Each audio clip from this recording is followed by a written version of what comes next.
Alita Battle Angel is one of the best action movies of all time. I have to admit, the first trailer I saw threw me off, but the second one piqued my interest enough to go and watch it. Then, I ended up watching it twice. Alita has the best quality a movie can ever have, rewatchability. You can watch Alita over and over again and it'll never be boring. So, what makes it rewatchable? The design, Alita herself, and the action.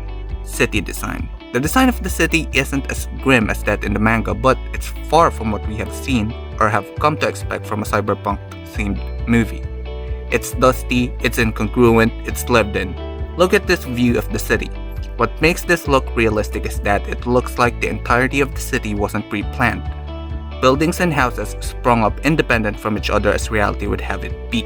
It follows reality close enough to set the characters in a believable, interesting world. Character design.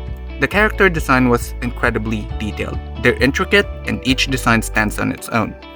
The two designs I loved the most were the tattoo on Zaban's back and Alita's arms prior to her wearing the Berserker armor.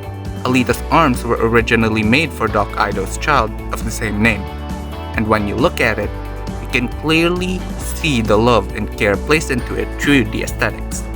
Alita herself is a charming girl. She's nice but she's not a pushover, and she's very competitive given her warrior's training.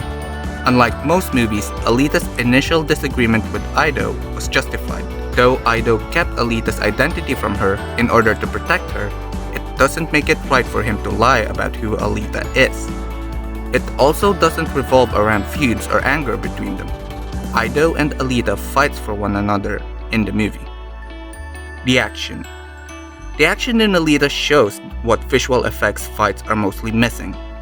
Wait, I felt each punch, kick, and step Alita took in her fights with the other cyborgs.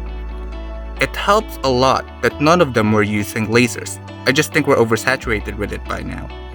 The fight scenes in itself are very creative.